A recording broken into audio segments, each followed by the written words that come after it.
for a minute, just while I dial stuff in. So the last one, I thought the last one was podcast was awesome, but me. We burned it. Yeah, I had to burn it. My mic was too hot, and so I'm pretty paranoid right now. But anyhow, we're just gonna shoot the shit and clean some guns. Well, that's the one thing I love to do is get into the guns, and nothing funner to me than taking my boys out and doing some sport shooting and some fun times and just letting them know what I love most in life. And hate to say it, nothing like a good woman, but there ain't nothing like a good gun. No. Yeah, and that's what we're doing is we're in, 2 days, we're going to go chase some pheasants around. Yeah, and my oldest boy had some experience back in his younger days, but this experience is going to be a little different. I belong to a hunting club, and we don't get up there often. Normally it's the cost of the thing. Oh yeah, it's spendy. We don't go unless Dad takes us. Well, nobody's ever taken me. At least you're taking us. It's a good thing. I'm gonna take headphones off, so hopefully the sound's good. But so we'll do. Let's start cleaning some stuff. But I'm just gonna start opening crap up. Okay. We'll see what he really knows. So what I got here, I've already got it halfway dismantled. 870 Wingmaster Remington, and beautiful gun. I love it. I think that as far as a shotgun, I probably wouldn't buy anything else.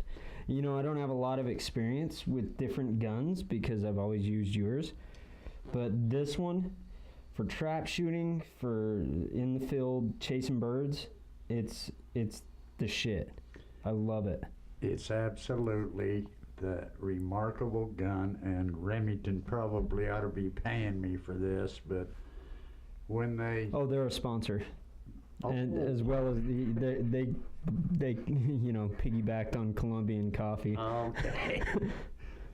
But absolutely, that is the training gun and absolutely the most beautiful shotgun that God ever created.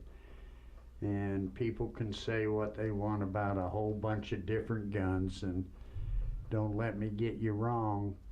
I've owned Berettas, I've owned Satoris, and I've done the whole gambit. For myself, I went the chicken shit route and went to an over and under because I wanted to be classy or what the hell ever. So I have an over and under. But that gun is the training mechanism that shall teach a child how to shoot a shotgun. And so, are you saying that's the preschooler's gun? No. I'm saying yes. I guess I am, and a sword. It's the preschooler's gun, but it's also a gun that you can hold in your hand the rest of your life. And I guarantee you, it's one of the finest weapons that mankind ever created. I'll tell you one thing. As far as learning trap shooting, this gun, I think, what would you say, because you have a lot more experience, the long barrel, it feels so good on your shoulder. I don't know how to explain it. That thing is, it's natural, is what it is. That particular gun has an extra 2-inch long barrel, which makes it appropriate for trap and actually very great for trap. But what it is the long plane, and when you throw up a gun and you look at life, through the barrel of a gun, too many things can factor into it. That gun eliminates those factors. It allows it to just let you look down it and use it and make it work for you. It's efficient. It is definitely efficient. The over and unders are a different type of a gun. They're a type of a gun that you have to learn, you have to progress with. They make you think, and the first thing you'll get with an over and under is probably a busted cheekbone, because if you're not down on it, you ain't gonna hit your ass in the hole in the ground, and that's just life. But once you learn them, you'll love them. Yeah, so I've seen you shoot quite proficiently with this gun, this over and under. What is it? Because is it German made or what is it? This particular one is, I think this one's French. Oh no. No, I'd have to look on it. No, maybe it's Spanish. I don't know. It's a Centaurian. You were very, very hyped up when you got that gun, and that's been probably 20 years. Well, it's been a long time, and what I'm actually hoping through all of this, my oldest son has bought himself what the hell is that damn thing? Did he? I thought he bought one of these. No. He Oh. bought an automatic. It's an extremely expensive gun. But that's, Oh, did he get the? Did he get a Beretta? no, it's God. The name shall pop in, Yeah, well, but it's an extremely expensive gun. Probably one of the finest out there to use. but he's not going to outshoot us. Well, what I'm actually hoping is I have a shoot coming up in March. And We have a shoot coming up in March. okay, this is the point I wanted to make, that I would love it if and he is pretty good with that damn shotgun, if they would go on this shoot with me. And how it works out is you work with a team of 5, and never will you end up with your family, and they're going to be on a different team and I'm going to be on a different team. But So you can talk shit the whole ride home. You damn straight. But what I would love to see, one time, one of my boys kicked my ass on that. No, I'm serious. No, I know you are, but I mean, it would just, I'm only. it would literally bust my heart to watch one of you guys go home with a frickin' trophy. And I think he would do it first because I mean I've been doing this for a while and I haven't been able to outshoot you, not once. I've had good rounds, but I've never had. I mean, I've never even come close. You go out and you're on your team and they're on their team, and hopefully it doesn't work out to where you're going out at the same time so you can go out and watch your boys shoot, and people you bring up there to watch your boys shoot and me shoot. But I'm guaranteeing you, when I go out there and I watch Ben go out there and he's had a shitty 25, Which is probably about 75% of the time. But when he goes out there on that, say, second round, and he's smoking them targets, he's smoking them. Do you know what that does? It just invites you into the love of the sport, the love of your boys, the fact that you're out there just doing this, you're competing, you're not trying to kill each other with how good I am or how good you are. It's It still does that even now. Even now. That's pretty awesome. Oh, it does. Yeah, that's cool. It enlightens me. Yeah. So I think the last one, the shoot you're talking about, I shot decent. I think the first or second week, maybe one house. So I'm glad I put a smile on your face. You just don't know what that does. And the thing up at the gun club is everybody pretty much kind of knows me, and everybody kind of knows you. Well, I think when they see us like do the Annie Oakley, and they see us pop in on there, they're like, okay, those are the wild cards. We don't know if they're gonna do good. We don't know if they're gonna do bad. Well, like the last one, I shot out a shit ton of people, I think, on my first go around, and then I got shot out. But before that, that one, I'm trying to think what happened the year before, because so to explain it, Annie Oakley is they toss a bird, a clay pigeon, and one guy. So you're standing in a line, and I think they only let 5 people shoot. 5, yes. 5 people shoot. So first person misses, second person gets a shot. He misses, she misses, whatever. It's a mixed bag. Next person gets a shot, so on and so on and so on. And I think I made it down to like the bottom, maybe 7. And that's the thing. I can go out there and be on a team in the round robin and shoot and do pretty poorly, but I can go out there on an Annie Oakley and get locked in because I've been shooting traps all week. And here's another thing too, is we do it, and this is a testament to our marksmanship. Yeah. Is that we do it once a year. These guys that we're competing with, they're doing it constantly. Thousands and thousands of bullets. Yeah, well, we'll go up there and we'll compete with them. And we scare them. Yeah.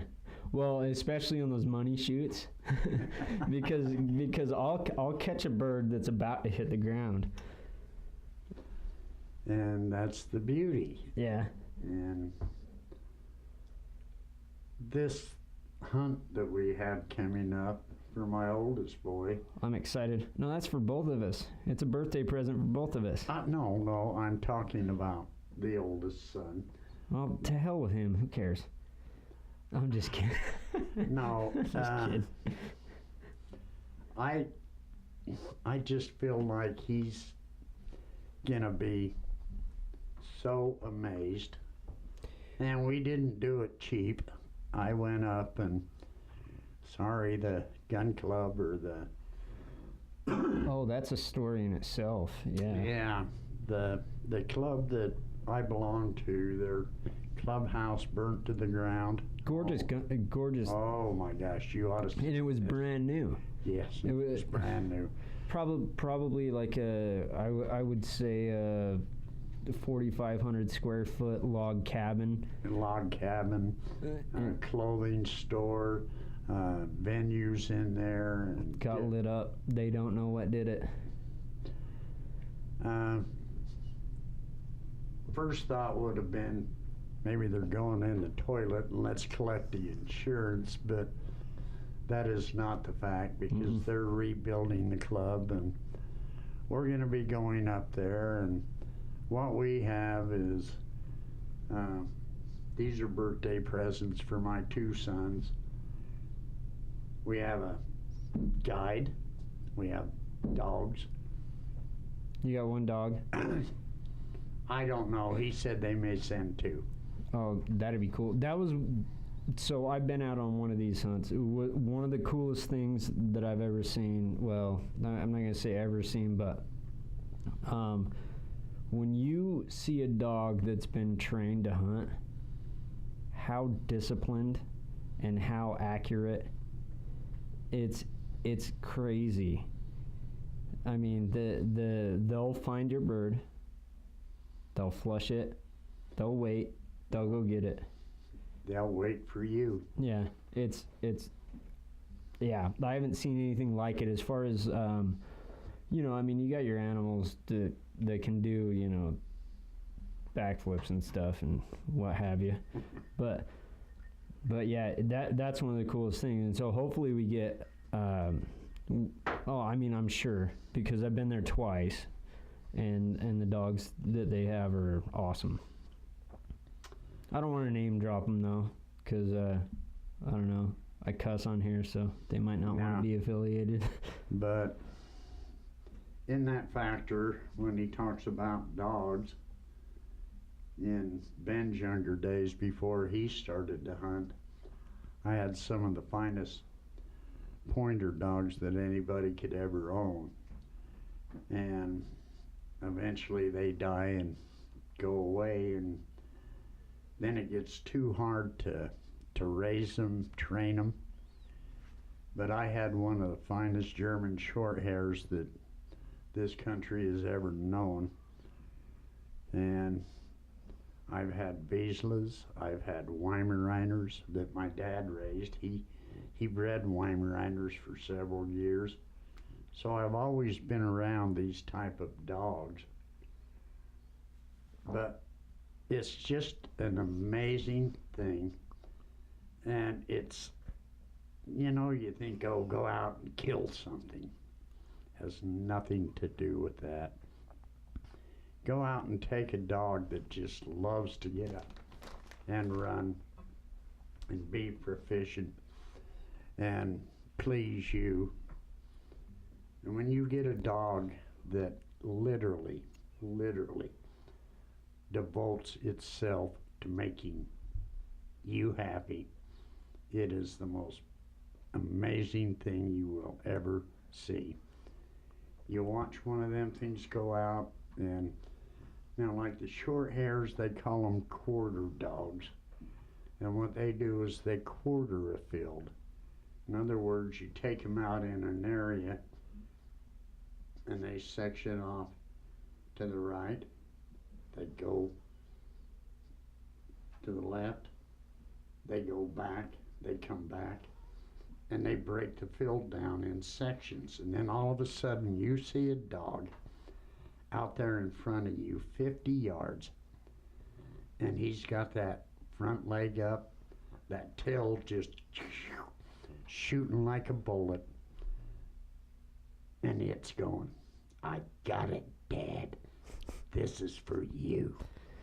So I want to tell everybody who that dog is. That was Trouble. Yes. German short hair, brindle. Lovely dog. I mean, that dog, I mean, I can understand now because I've had a hound in the past, not too long ago, why that dog was so rowdy. But I've never seen the dog hunt, and obviously that's why that dog was around. Is what you were. I didn't know. I mean, I was too young. I think I was. Yeah. That dog used to steal your gloves and your hats when you were kids out here in the snow. It loved to do that. Yeah, I remember one time we had the neighbors come by and be like, "We caught your dog in our garage." Oh, yeah. Oh boy, that was a sad situation. I'm glad the neighbors love my dog. Yeah, you had to buy him a bag of dog food for that one. 100 bag. Yeah, she snuck into the garage. She had a nose, and they should have never left that garage door up, and she snatched onto a 100-pound bag of their dog food. And I can remember Mrs. So-So coming down the street with a broom chasing my dog. You son of a...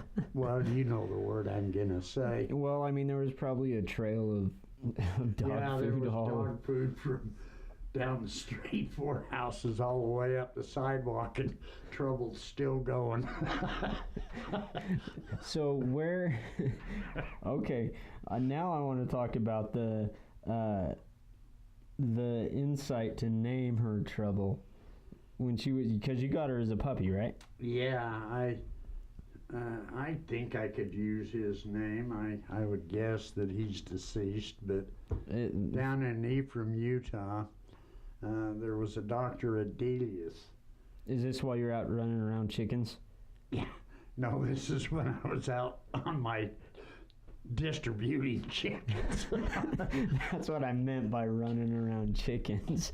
But anyway, I ran into him at one of my stops, and he had a couple of them in a box that he was going to deliver, and these are literally hybrid German short-haired dogs that he bred. And what a Dr. Adelius did was really amazing. He worked in Alaska. He would go up and they would, how do you put it when you dart something? Okay. Tranquilize? Mm-hmm. Tranquilize? Tranquilize, yeah, I guess that's the word.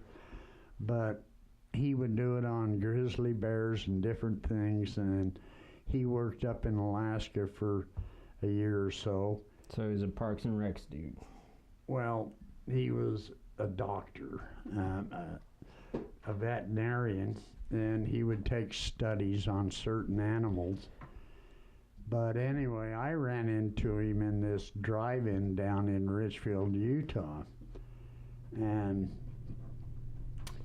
I got talking with him, and he had these pups, and I said, yeah, how much would one of them cost? He's going, this is back in the day when $200 was a chunk of crap. I mean, a chunk of change. Mm-hmm. And he's going, that dog loves you, because it was all over me, and that was trouble. And I said, what can I do to get that dog without $200 in my pocket? Well, back in them days, I sold... You had a truck full of chicken. I had chicken, I had hams, I had box beef, you name it, it was in the back of that refrigerated truck, because that's what I did with my business. And he said, what's one of them boxes of bacon worth? And they were 30-pound boxes of the thick sliced bacon. And I said, well, they're about $40. And he said, how bad do you want that dog? And I said, 2 boxes. And I thought he was going to laugh at me. And he said, that dog loves you so much, done deal. And I literally bought my dog for 60 pounds of bacon. Goddamn, that's a heartwarming story. No, that's the true story. That's awesome.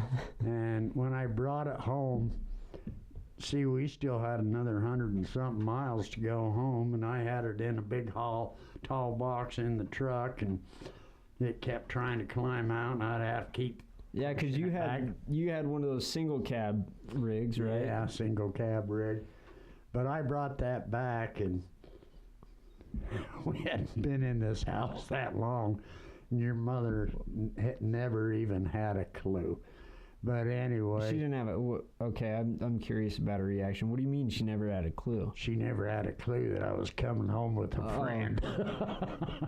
But she knew immediately, I'm sure. Well, she was downstairs, and that's where So Tyler and Vanessa were still... they're probably... really young. 9-ish? Maybe probably, tops? Yeah. Tops? But anyway, she was down here in the basement.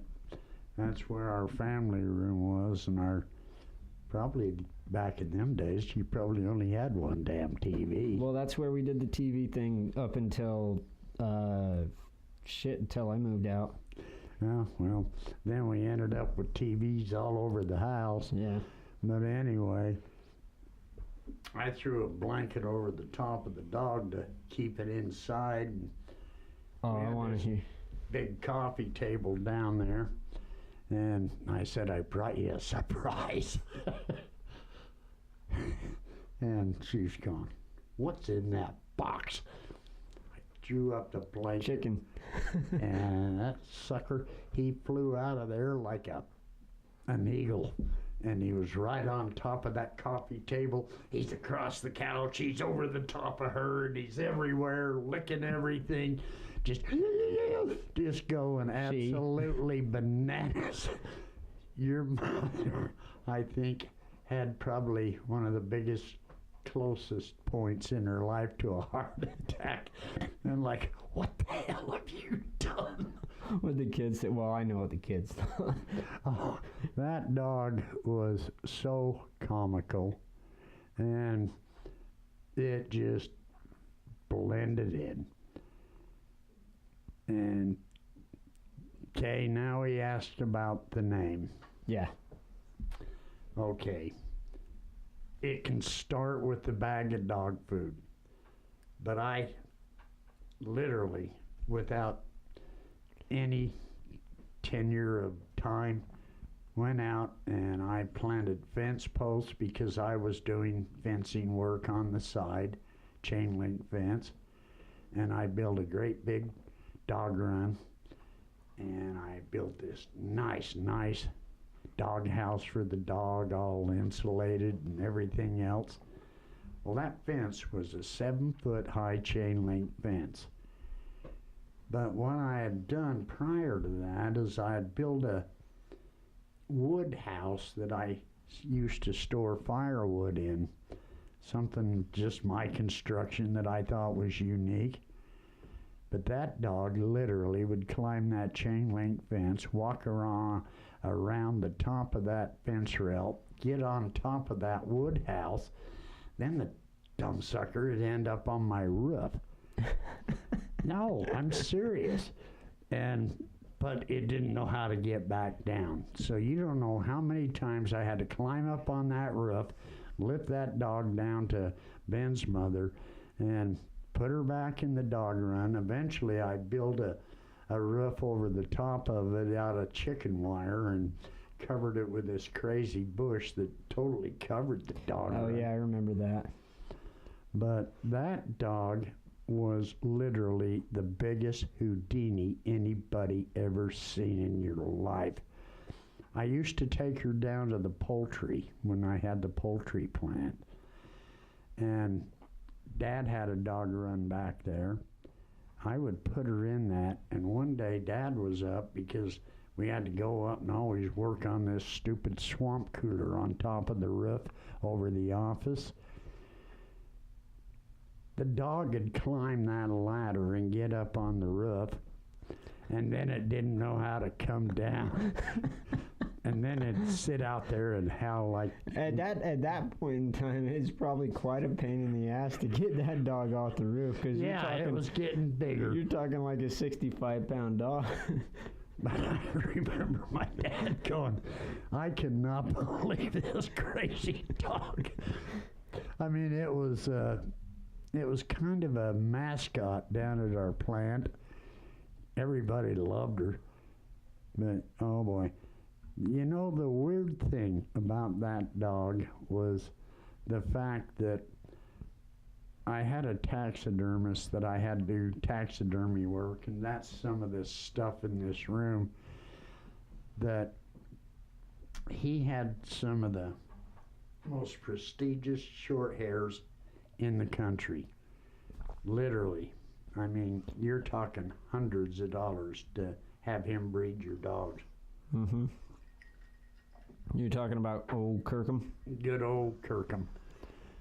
But anyway, he lived over in Santaquin, Utah, and I remember we took her over there, and the first thing she did is she chased off that male like nobody's business, ran in the doghouse, and every time that dog would try and come in the doghouse, she acted like a Siberian tiger.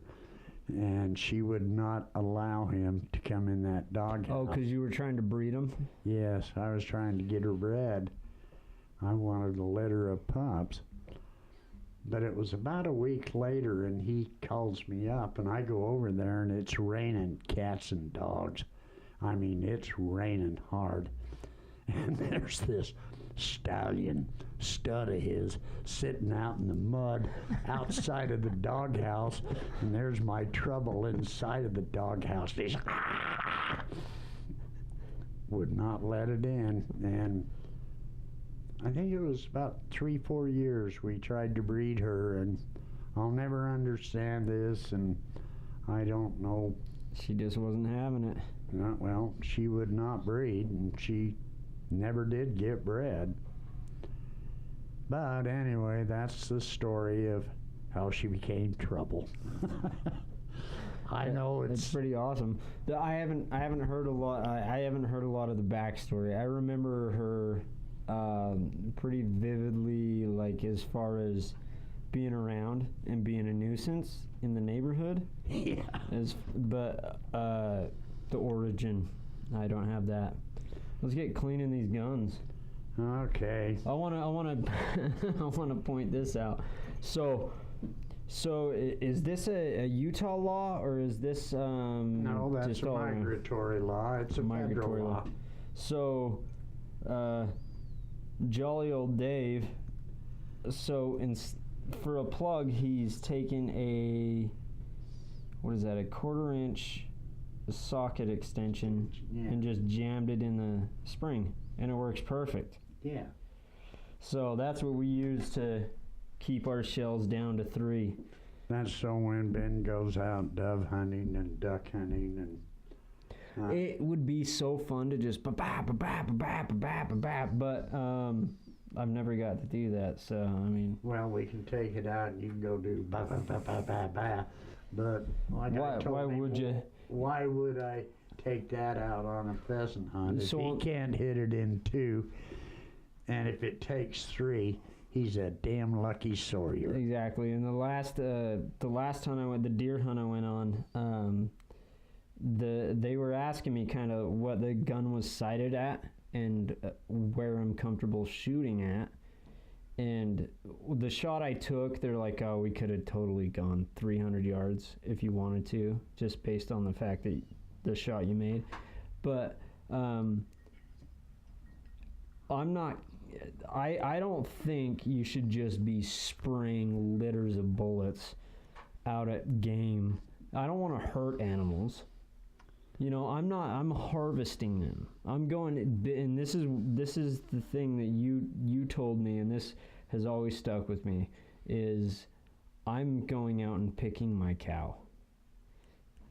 And that's that. So I understand it totally. Why you would not want to just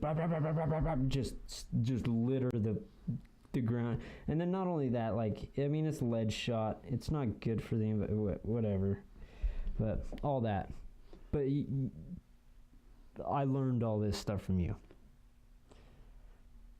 You want to cry now, don't you? No.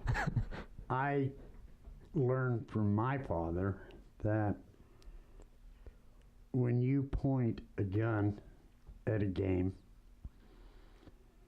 it's a little different with flying birds, but like a deer or an elk or an antelope. Mm-hmm. The one thing that he explained to me that made most sense is before you pull that trigger, make sure you're going to end its life and you're going to end it quick and there's no pain. And I learned from long ago, if I can make that one shot,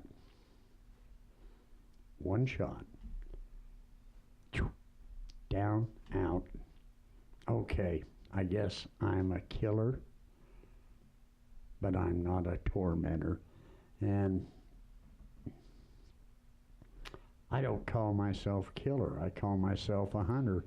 But if I injure an animal by a poor shot, then I'm a tormentor. That haunts you.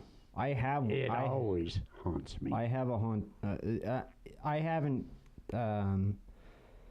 had a lot of of animals that I've taken, but I do have one that I still think about, and that's what makes me take my time and get close, make sure that shot does not miss.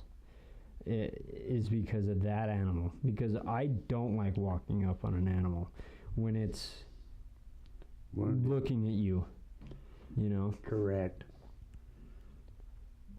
And I'm glad you learned that lesson. I don't know, I should maybe even tell that story with Lonnie and Ann. It's up to you. No, he never wounded anything.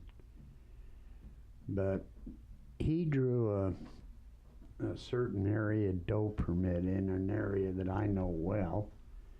And I took him and his wife and my wife, and we went up in there, and right off the bat in the area I thought, we spotted several does, and we picked out a good dry one. And I literally watched him empty a 30-06 of 5 rounds and never touched a hair, which was probably good. But he turns to me and he said, "Can you just shoot me that doe?" Well, and I'd never shot a doe. Okay, so there's a conundrum for you. But so the thing about those two, they're not out there hunting. They're hunting to harvest meat for they're putting stuff in their freezer to eat, so they don't have to go to the store and blah blah blah blah and have, you know, they pick their cows. So I think they're trying to be ethical, and it sucks that he was out there just chucking bullets at things.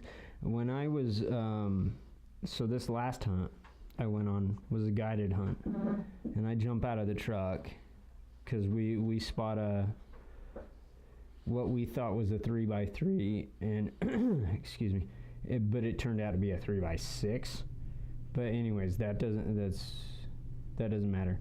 But my gun's loaded, so I got 4 in the magazine, 1 in my pocket for the chamber, and my bag's in the back. And and the guide reaches in my bag and grabs 7 more bullets.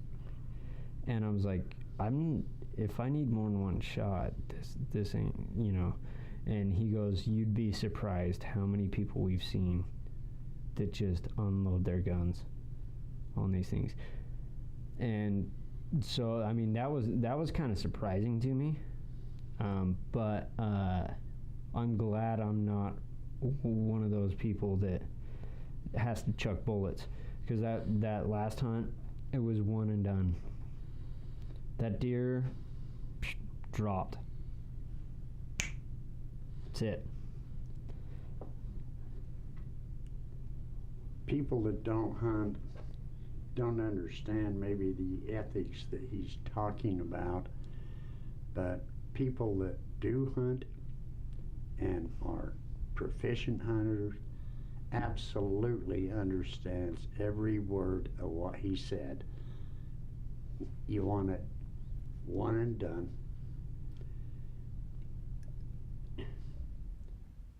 Nobody wants to watch an animal suffer. Mm-hmm. And I don't care if you're a hunter. Well, maybe there are hunters out there that might love that. I doubt it. But I doubt it. If they are out there, I hope to God I don't run into you. Even at my old age. We'll confuse your orange for a white ass. Let's get cleaning these guns. All right. How do you want to start? I guess yours is first. Okay. God, I'm trying to think. I'm trying to keep the conversation going while we do it. Oh. Shit. I'm gonna post this tonight Oh, you are? Yeah, I think so. So check out Dirty Deeds, Kratom Chronicles, both of those podcasts. I'm gonna be doing myself. We're gonna be doing a Dirty Deeds live tomorrow. I was hoping to do a Dirty Deeds tomorrow, but I don't know anybody to do one with. Aren't we all? So I've actually I've been back on the online dating scene. What's that for? I like that oil so you don't spill it. Oh, so I just pour it in over this? Yeah. You don't need to. God, it's been so long since I've cleaned a gun. I don't think you ever have. I think everyone. Yeah, maybe.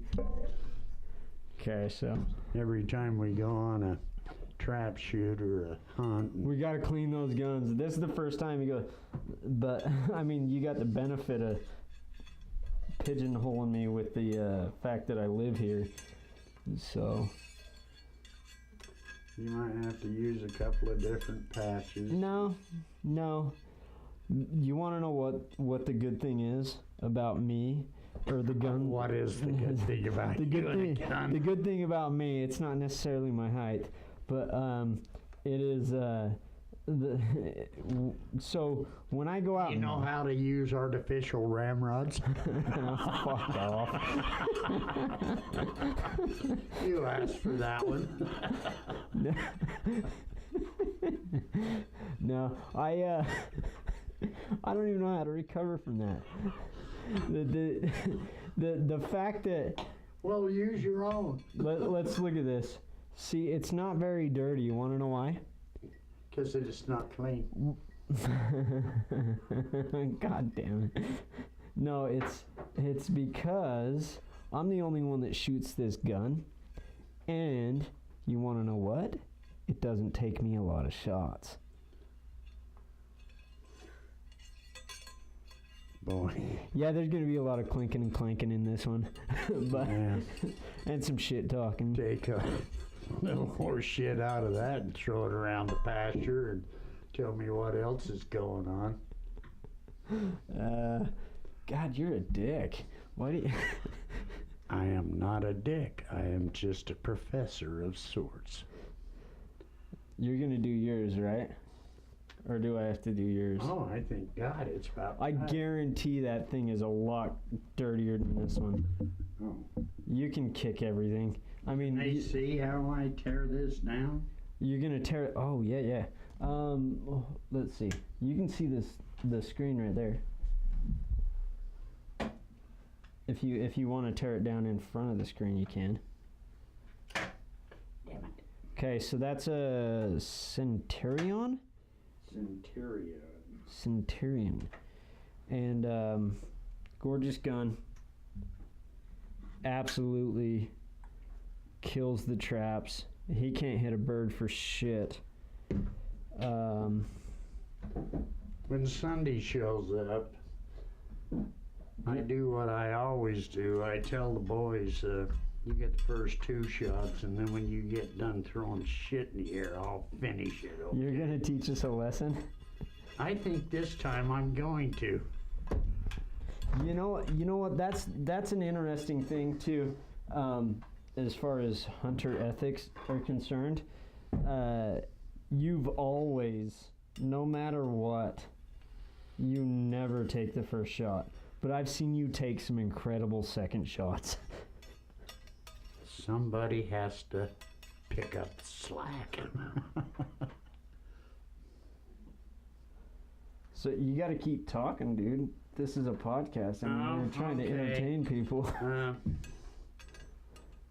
This is the breakdown of a Centurion. It kind of a cheaper over and under.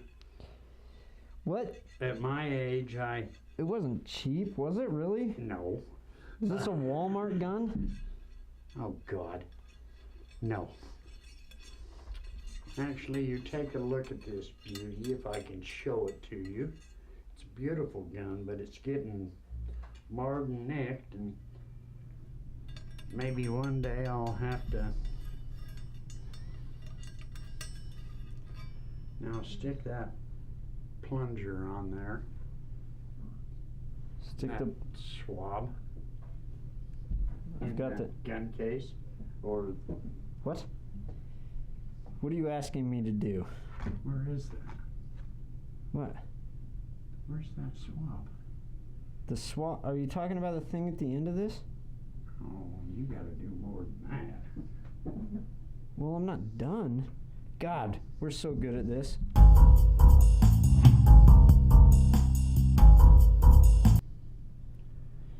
All right, gun cleaning 101. It definitely is 101. This is Ben's first gun. No, it's. I think that You did it once? no, I probably used to do it. Used to? Used to, back Oh, when you're gonna. Okay, yeah, that's fine. back in my early years. The Oh shit. Oh. Well. Yeah, that's the barrel. 101. No, so here's the thing about guns and keeping them clean. They don't work if you don't clean them. Right? No, they work. They just work Poorly. inappropriately. Well, you got to think about those. Like, Sam was over here, and he was talking about how his guns always jam up and misfire, and then he mentioned that he'd never cleaned any of them before. And so Sam is a trip of his own. God brought him in this world to entertain me. you know what? If he outlives me, he's gonna keep bugging you. I guess that's okay, because he definitely entertains me. Yeah, swab it, and then let's oil that puppy and put it back together. That's oil. I was using oil. We gotta clean that Well, I shit gotta do out. this guy. Yeah. Here, you can get after yours. So, what else do you want to talk about? You want to talk about life? Oh gosh, life? Yeah. My life is so fascinating that I could scare the world. I can chase women off like most people could chase off spiders on the run. I don't know any of them that'll ever love me long enough to live with me. Well, you've done it a couple times. Yeah, a couple. And they've all been some great ladies. That's the shitty part about life. When you chase off the good ones. No. No. Oil. Okay, this one. Yeah. Okay. I want you to slide the actions back and forth and oil the rails. We could break it down further, but I just don't want to fling out all these other ones. So, okay, what do you use these for? that's for heavy filing. I wish I had that swab, but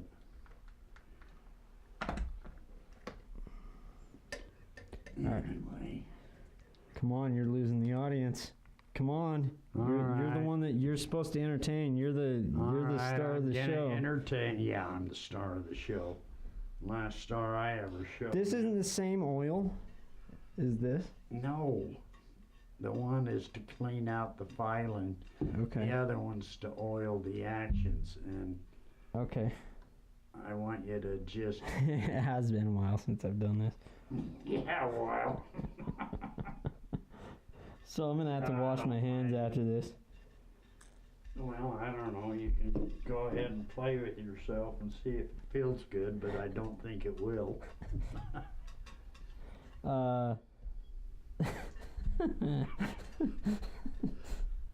It might burn. So can I It leave? might be exciting. Can I leave the patch in there? Yeah, that's a good idea.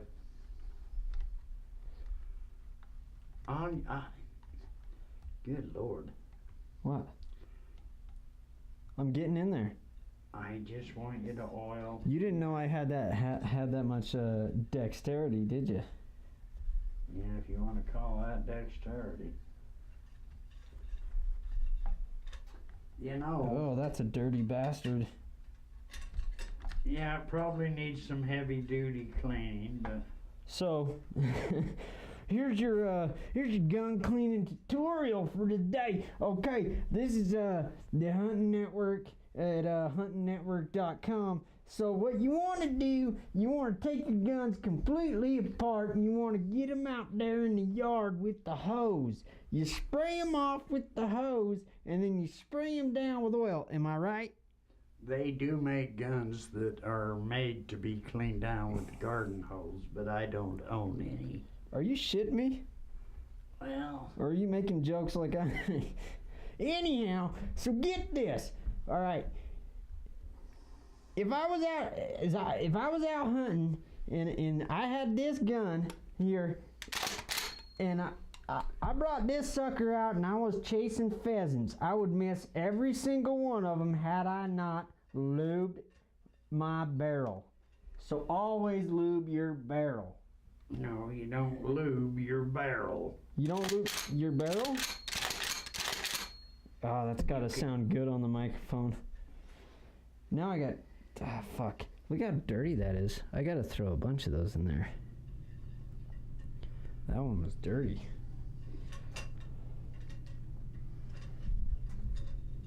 You know, I have a feeling that Yeah, speak your mind. on this pheasant hunt coming up that Tyler and myself are gonna sluice the shit in birds and he's gonna blow himself up because he left a patch in the barrel. As I see it at this point in time, we're going out chasing approximately 9 birds. Approximately. And 8 of them birds are gonna come to the ground via the end of the barrel of this gun. No? God forbid that should happen, because I have made an appropriate foundation for my factors in life. When we go out Sunday, Bullshit. anything that flies, I shoot. Okay, And those I two, honestly for their birthday present, shall. I honestly want you to surprise us and take the first one. Well, we'll see how the dog sits, and we'll see how the birds fly. Okay, But this is how it's gonna be. If the bird Ben? flies left, and if it flies right, and if I'm in the attitude of I don't give a shit about their birthdays, I don't give a shit about their lives on this planet, birds will fall. Kids shall cry. That's what a 12 gauge sounds like. Okay, so let's talk home protection. You walk into a house, your intention is to rob. Out the 45 and kill every son of a bitch that comes through the door. No. You're on the other end of the spectrum. You're going into the house and you want to obviously yield a good result. You hear this. Generally, that does it. That'll send anybody right back out the door. With 2 shots in the gut. Well, I mean, I don't even think you have to shoot. You just do that. No, down the hall. You hear that down the hall? You going down that hall? Not me. Well, depends on who's holding the gun.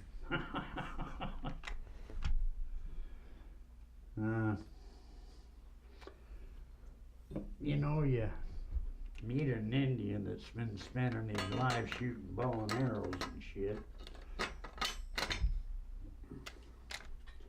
I doubt you'd have to be too fearful hearing that, because there's more than likely. I forgot the cap. No, that's the way it works. Yeah, no, I forgot the cap. Is that in upside down? No. Okay. We can go out in the backyard and test this sucker out. What do you think?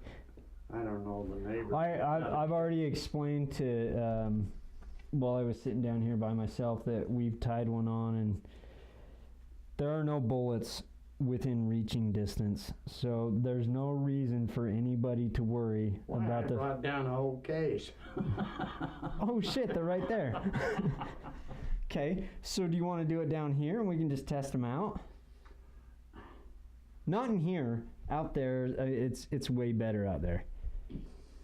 Shoot the fireplace? Well, you got more distance, yeah. Where the okay. Maybe What? the cap. We're gonna put this thing back together. You probably left it upstairs. Well, no biggie. Oh, She's halfway you put the- probably don't need it. Well, because I'm not even gonna get a chance to shoot because you're gonna shoot them all. You got that right. You done pissed me off now, cowboy.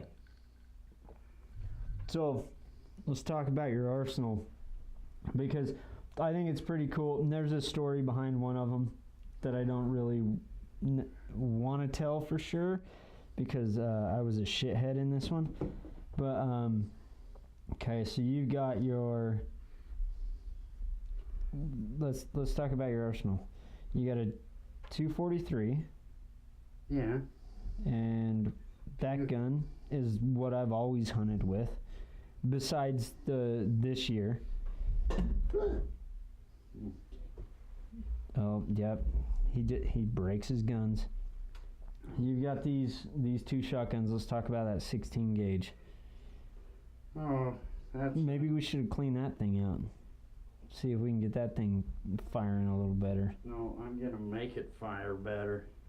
Get up on that mic. Got a vintage 16 gauge shotgun. And at my age, if you ever really realized what time is, this shotgun I fired when I was, I think the first time, 16 years old. So that was about 142 years ago. Pretty damn close. Should we really be messing with guns right now? No, if we don't mess with it, Don't worry, this one's inoperable. so was mine. No, this lull in the conversation. Oh, sorry. Just clicking my gun back together and hooking its action back together, making sure it's oiled for this slaughter that my kids won't be involved in.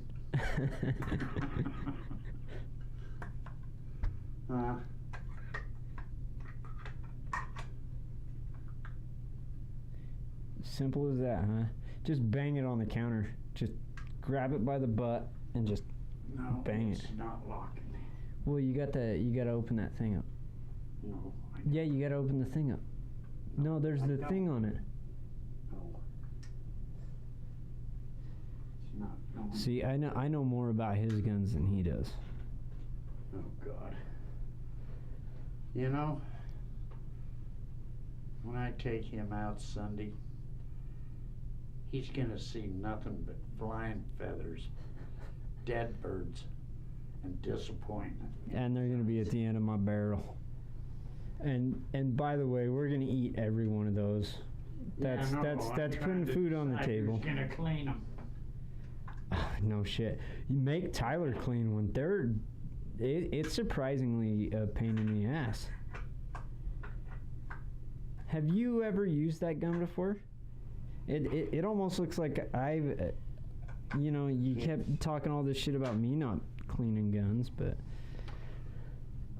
Now, after this point in time in life, what he's gonna do tomorrow is bring out the furniture polish, and he's gonna shine these suckers up like somebody's butt, and he's gonna make them so beautiful that when we step out there, that all of the people in America go, God, I wish I owned a gun like that. That's because on this hunting show, all the people in America that are watching, we keep our guns nice and clean, and we shoot everything. And then what else? Anything that flies will die. Well, that's And when it dies, okay. my So sons are gonna look at me like, you piece of crap. so You here's didn't even give me a chance. here's the thing. That's how you teach children to hunt. anything that flies dies. No, because the Bluebirds, blackbirds, jaybirds, no. Is that why you're talking? No, the that makes sense when you're going to a club. But when you're out in the field and it's a particular season, like out here, sage grouse are kind of a big deal. And you can't just go blasting those things. Oh, I've done it before, but I never got caught. Oh, you son of a bitch. That is not true. And no, I did not shoot a moose in Alaska. Only one. I did not shoot a black bear. Only two. All right, this is God, you. he's so good with this. This is like watching a pygmy run around with his dick in his hand trying to figure out what he's supposed to do with it when he's got all these naked pygmies running around. God almighty. Yeah, let's watch. There you go. Get it in there. Get it in there. I will. Oh, does that naked pygmy, is it too big? Oh, it doesn't fit? I think that's what's going on here. I wish I'd get some Let's deal with that later. I think you want to wrap this thing up. You good for the evening? Yeah, I think you about dissolved this into a bunch of horse shit.